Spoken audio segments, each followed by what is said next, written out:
Varicose veins బాధితులకు శుభవార్త. హైదరాబాద్ లో కన్సల్టేషన్ మరియు 3,500 రూపాయల colour Doppler test Avis hospitals లో ఉచితంగా పొందండి. నమస్తే రమ్మగారు. నమస్తే జయ. రమ్మగారు, మీకు కుటుంబ సభ్యులకి అందరికీ కూడా వినాయక చవితి శుభాకాంక్షలు అండి. Thank you. నీకు, సుమన్ టీవీ కుటుంబ సభ్యులందరికీ, అలానే సుమన్ టీవీ ప్రేక్షకుల కుటుంబ సభ్యులందరికీ కూడా వినాయక చవితి శుభాకాంక్షలు. ఓకే రమ్మగారు. వినాయకుడు అందరినీ చల్లగా కాపాడాలి. ఈ సంవత్సరం కూడా చల్లగా తేలిగ్గా వెళ్ళిపోయి వచ్చే సంవత్సరం కొంచెం మంచి శుభమైన పరిస్థితుల్లోకి అందరూ అడుగు పెట్టాలని కోరుకుందాం మనస్ఫూర్తిగా. అలానేనండి. మరి వినాయక చవితి రోజు ఆయనకి మనం ఏ విధంగా పూజ చేయాలి, ఏ విధమైన నైవేద్యాలు పెట్టాలి, పూజా విధానం ఒక్కసారి మనం ఎప్పట్లాగానే వినాయక చవితి ఏటా చేసుకుంటాం. ఏటా కొత్త, అంతే కదా, ఏటా ప్రత్యేకమే ప్రతి సంవత్సరం. అయితే ఈ సంవత్సరం మామూలుగా పెద్దగా పబ్లిక్గా వినాయకుడి పూజలు, సోషల్ పూజ కొంచెం తక్కువగా ఉంటుందేమో, ఒకవేళ చూడాలి ఎట్లా ఉంటుందో. అంటే నిరుడు కూడా మనం లాస్ట్ ఇయర్ కూడా ఎక్కువగా పబ్లిక్లో చాలా తగ్గించాం. ఈ సంవత్సరం కూడా ఇంచుమించు అదే పరిస్థితిలో ఉన్నాం. వచ్చే సంవత్సరానికైనా ఈ సమస్యలు తీరిపోతే బాగుంటుంది. మరి అయితే మనం వినాయక పూజ చేసుకోవాలంటే తప్పకుండా చేయవలసింది మట్టి వినాయకుడిని తెచ్చి పూజించుకోవటం ప్రధానమైంది. వినాయక చవితి పొద్దున్నే తలస్నానాలు చేయటం, పొద్దున్నే తలంటి పోసుకోవటం, నూనె రాసుకుని తలంటి పోసుకోవచ్చు. తలస్నానాలు చేయటం, పిల్లలు పెద్దవాళ్ళు ముందే ఇల్లు శుభ్రంగా చేసుకోవటం. ముందు రోజు పొద్దున్నే వాకిళ్ళు ఉడిచి చక్కగా ముగ్గేసుకుని గడపలకు పసుపు రాసుకుని ఎక్కడ మనం వినాయకుడిని పెట్టదలుచుకుంటున్నామో ఆ స్థలాన్ని, ఆ ప్రాంతాన్ని శుభ్రపరిచి ముందు రోజే మనం పాలవెల్లి, మన ఇంట్లో రెడీగా ఉన్న పాత పాలవెల్లి ఉంటే పాలవెల్లిని దించి శుభ్రంగా కడిగేసి దానికి పాతవి ఏవైనా పురికొసలు, తాళ్ళు ఉంటే అవన్నీ తీసేసి చక్కగా పాతవి తీసేసి ఫ్రెష్గా మళ్ళీ శుభ్రంగా కడిగి దానికి కొంచెం పసుపు రాసి పక్కన పెట్టుకోవాలి. ముందు రోజు రాత్రి పాలవెల్లిని చక్కగా శుభ్రంగా తయారు చేసుకుంటే పొద్దున్నే పిల్లలు, మగవాళ్ళైనా చేయొచ్చు, ఆడవాళ్ళు వంట చేసుకుంటారు, మగవాళ్ళు ఈ పనులు చేసుకోవటం. పిల్లల్ని తీసుకుని చక్కగా బజార్ వెళ్ళి మనకు కావాల్సిన పత్రి అవి తెచ్చుకోవటం. పత్రి కొనుక్కునే అవకాశం ఉన్నవాళ్ళు కొనుక్కోవటం. చుట్టూతా మొక్కలు, చెట్లు, చేమలు ఉన్నవాళ్ళైతే, పల్లెటూళ్ళలో ఉన్నవాళ్ళైతే ఏకవింశతి పత్రాలు, 21 రకాల పత్ర పూజ చెప్పుకుంటాం కదా, ఆ పత్రాలన్నీ మెల్లిగా వెతుక్కుని కనీసం కొన్నైనా దొరికినవైనా సరే మంచివి మన చేతితోటే కోసుకుని తెచ్చుకుని గరిక పీకి కాస్త బలంగా లాగి తెచ్చుకోవటం. ఒకవేళ మన వాకిట్లో గరిక ఉంటే ముందు రోజు సాయంత్రమే నీళ్లు జల్లి పెడితే మర్నాడు పొద్దున్న తీయటానికి సులువుగా ఉంటుంది. ఓకే.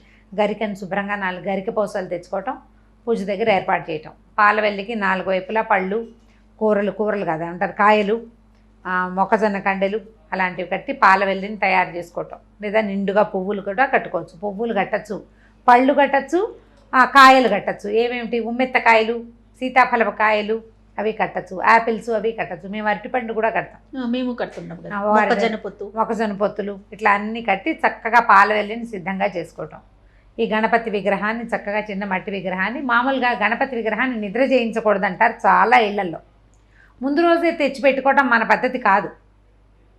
ముందే వెళ్ళి వినాయకుడిని తెచ్చుకోవటం అనేది, గణపతిని ఇంటికి తెచ్చి ఆ పూట పండగ చేసుకునే కమ్యూనిటీస్ కొన్ని ఉంటాయి, కానీ మన దగ్గర ఉండదు. మనం చవితి రోజే వెళ్తాము. ఎక్కువ భాగం చవితి రోజు పొద్దునే వినాయకుడిని తెచ్చుకోవటమే మన పద్ధతి. ఒకవేళ మీ ఇళ్లలో ముందే తెచ్చుకునే పద్ధతి ఉంటే అది వాళ్ళు మన అలవాటుని బట్టి మట్టి వినాయకుడిని తెచ్చుకుంటాం. ఈ తెచ్చుకున్న వినాయకుడిని చక్కగా ఈ ఒక పీట ఏర్పరచుకుని పీట మీద కాసిన బియ్యం పోసి కొత్త వస్త్రాన్ని కానీ, ఏదైనా కొత్త ఉత్తరీయాన్ని కానీ, లేదా చిన్న కొత్త బ్లౌజ్ పీస్ని కానీ, మేమైతే కర్చీఫులు కూడా వేస్తున్నాం, కొత్త కర్చీఫులు. మరి వినాయకుడు బుజ్జివాడు ఇంతే ఉంటాడు, ఇంత పెద్ద వస్త్రం ఎందుకు, అలాగనమాట. పీట మీద వేసుకోవటానికి బియ్యం పోసి, బియ్యం మీద ఈ వస్త్రం వేయటం, వస్త్రం మీద వినాయకుడిని నుంచోబెట్టడం అనమాట. తమలపాకు వేయరమ్మ గారు? మా వస్త్రం అలవాటు. ఓకే, మేము తమలపాకు వేస్తాం. ఒక అలవాటుని బట్టి. అయితే బియ్యం మీద తమలపాకైనా వేయచ్చు, వస్త్రమైనా వేయచ్చు. వేసి తమలపాకు ఉంటే తమలపాకు కూడా అట్లాగే ఇది నిలబెట్టుకోవటం. తర్వాత మనం చక్కగా అన్ని పత్రి, పువ్వులు, పళ్ళు అన్నీ చక్కగా నీట్గా అరేంజ్ చేసుకుని పిల్లలు, మగవాళ్ళు పూజ చేసుకుంటారు. ఆడవాళ్ళు కూడా పూజ చేసుకోకూడదని కాదు, ప్రసాదం చేసుకోవాలి కదా. మళ్ళీ నైవేద్యాలు చేయాలి, రెగ్యులర్ వంట జరగాలి, రోజువారీ వంట, ఆ రోజు బ్రేక్ఫాస్టు, ఇంట్లో చిన్నపిల్లలు ఉంటే వాళ్ళకి కావాల్సినవి చేయాలి కదా. తర్వాత కుడుములు, ఉండ్రాళ్ళు వంట చేసుకోవటం. మామూలుగా అందరిళ్లలో ఇప్పుడు ఇవాళ ఈ వినాయకుడి నైవేద్యానికి పెద్దగా గారెలు, బూర్లు, పులిహోర అవి తక్కువ చేస్తారు. అవునండి.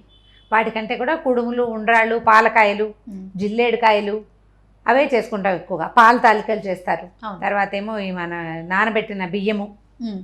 దాన్ని ఏమంటారు, నానుబాలు అంటారు. నానుబాలు అంటే బియ్యం నానబెట్టి నీళ్ళు చేసి బియ్యం కొద్దిగా పొడార్చి అది పెడతారనమాట. అటుకులు పెడతారు. తర్వాత పటిక బెల్లము, చెరుగడ ముక్కలు ఇవన్నీ సిద్ధం చేసుకోవటం. చక్కగా పూజా విధానం పూర్తయ్యాక ఈ పళ్ళు కాయలు కథ చదువుకోవడం. ముందు నైవేద్యం పెట్టేసి అప్పుడు కథ చదువుకుంటాం. నైవేద్యం అయ్యాక కథ చదువుకుంటాం. ప్రశాంతంగా వినాయక జననం, వినాయక ఉత్పత్తి కథని తాపీగా వినడం. విన్న తర్వాత కథ మనం చెప్పుకునేటప్పుడు ఏం చేస్తాం, అక్షింతలు చేతితో పుచ్చుకొని కూర్చుంటాం కదా. అవునండి. అక్షింతల్లో సగం స్వామివారి మీద వేయటం, మిగిలినవి మన మీద వేసుకోవటం. కథ అక్షింతలు ఎవరైనా పిల్లలు సమయానికి ఇంట్లో లేకపోయినా, ఈ కథ వినకపోయినా అక్షింతలు కాసినట్టు పెడితే ఆ పూట సాయంకాలం లోపల ఆ అక్షింతలను నెత్తి మీద వేసుకుని స్వామికి దండం పెట్టుకుని ప్రసాదం కనుక తింటే రాత్రికి ఒకవేళ చంద్రుడిని చూసినా మనకి నీలాప నిందలు రావని నమ్మకం, మన అలవాటు. అట్లా చేసుకుంటాం. ప్రతి సంవత్సరము చేసేదే, అయినా కూడా పుస్తకం కావాలి. అవునండి. ఏటా చేసే వినాయక పూజ అయినా పుస్తకంతో చేసుకోవటం. ఎవరైనా బ్రాహ్మణ్ణి మనకి పురోహితుడిని పెట్టుకుని పూజ చేసుకునే విధానం అలవాటు ఉంటే చేసుకోవచ్చు, అవకాశం ఉంటే. పిల్లల పుస్తకాలు కూడా పెడతాం కదా. పిల్లల పుస్తకాలు, అదే పిల్లల పుస్తకాలు, మనం కూడా ఏమైనా చదువుకునే పుస్తకాలు పెట్టుకుని దాని మీద ఓంకారం కానీ, శ్రీకారం కానీ, స్వస్తిక్ కానీ, గణేశుని గుర్తు స్వస్తిక్ అంట, స్వస్తిక్ని కానీ వేసి పసుపు గంధంతో వేయటం, బొట్టు పెట్టడం. అప్పుడు ఒకరోజు ఆ పూట ఉంచి సాయంకాలం పుస్తకాలు తీసేసుకోవచ్చు. వినాయక చవితి నాడు కూడా కాసేపు అయినా చదువుకునే విధానం పిల్లలకి అలవాటు చేయాలి. కాసేపు చదువుకోవాలి. పండగ పూట ఖాళీగా కాలక్షేపం కాకుండా భోజనం చేశాకో భోజనానికి ముందో ఒక అరగంట సేపు చదువుకోండి. గుయ్యమంటాం అనమాట. అరగంట గుయ్యమంటమే, ఏదో ఒకటి చదువుకోవాలి. ఈ నియమంగా చదువుకుంటే విద్యాబుద్ధులు వస్తాయని మన పెద్దవాళ్ళ నమ్మకం. అట్లా చెప్పేవాళ్ళు ముందు నుంచి. స్కూల్లో కూడా చెప్పేవాళ్ళు. చక్కగా పిల్లలకి పద్యాలు పాటలు వస్తే ఓ బజ్జగణపయ్య నీ బంటు నేనయ్యా అని ఇలాంటి పద్యాలు బోల్డ్ ఉన్నాయి. పిల్లలతోటి పద్యాలు చెప్పించడం, వాళ్ళతో శ్లోకాలు చెప్పించడం, 3 గుంజీలు చేయించడము, నమస్కారం చేయించడము. వినాయకుడి జననము అది విశేషమైనది, విచిత్రమైనది. ఏటా చెప్పే కథ అయినా మళ్ళీ పిల్లలకి సాంగంగా చక్కగా. పూర్వం గజాననుసురుడు అని ఒక రాక్షసుడు ఉండేవాడు. ఆయన్ని శివుడిని ప్రార్థించి నా పొట్టలో నేను ఉండమని అడిగాడు.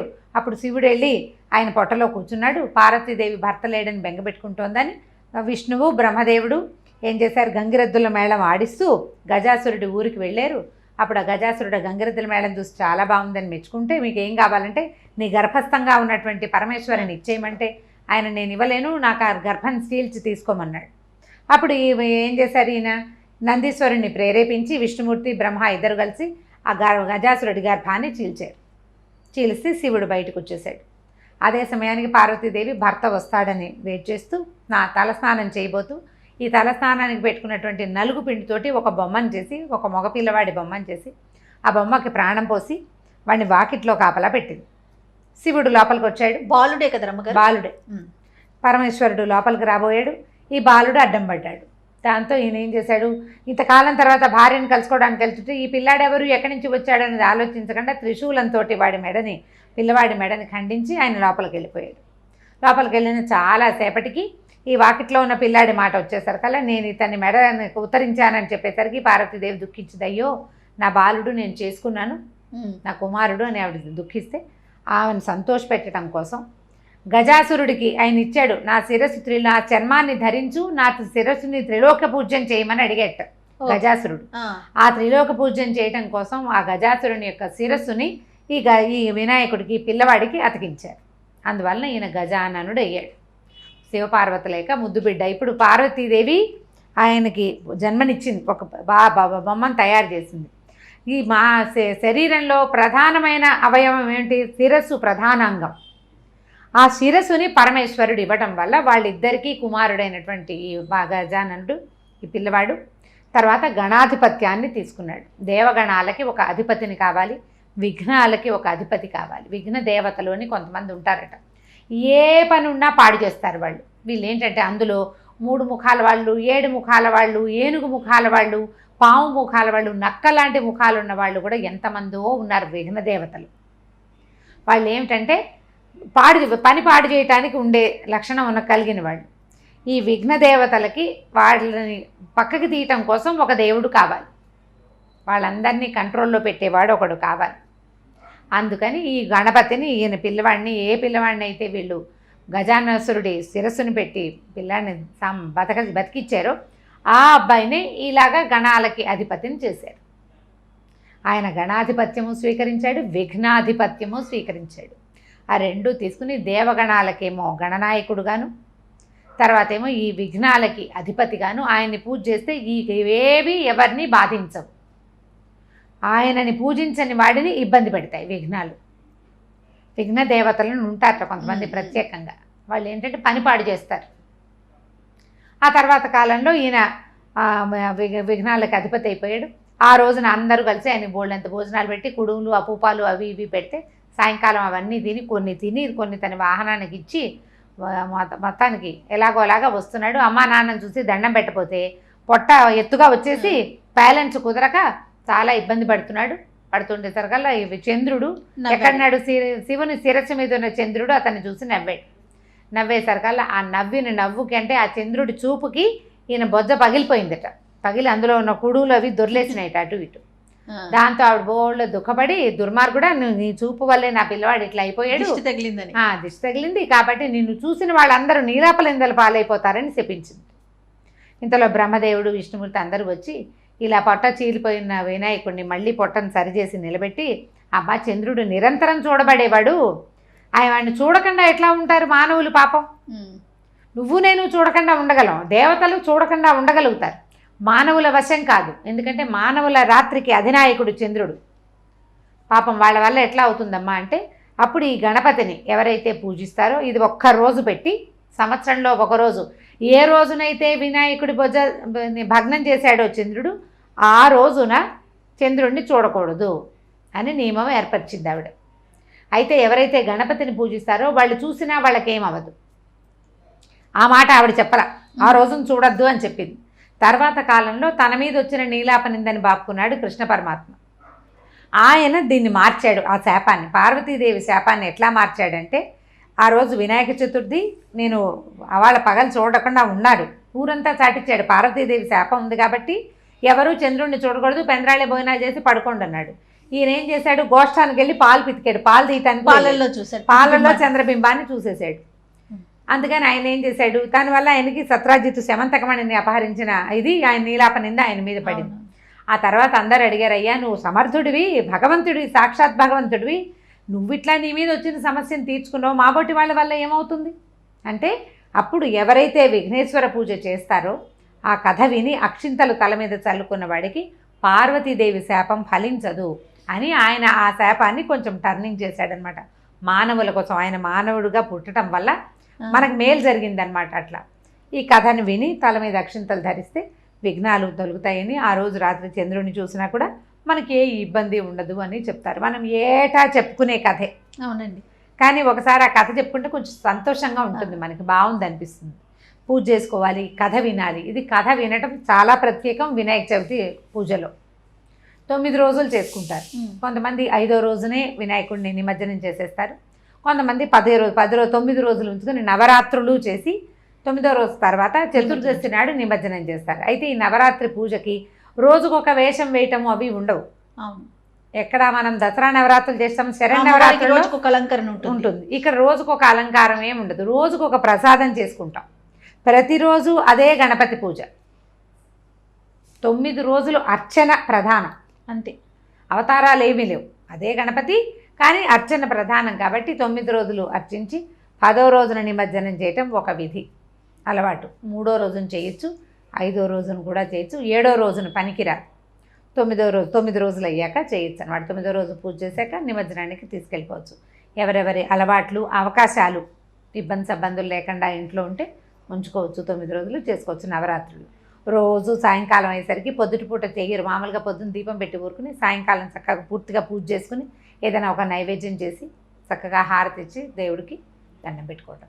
మన విధానాన్ని మన అలవాటుని బట్టి చక్కగా చేసుకోవచ్చు. గణపతి చవితిని తప్పకుండా ఆచరించాల్సినటువంటి పర్వదినాల్లో గణేష్ చతుర్థి ముఖ్యమైనది.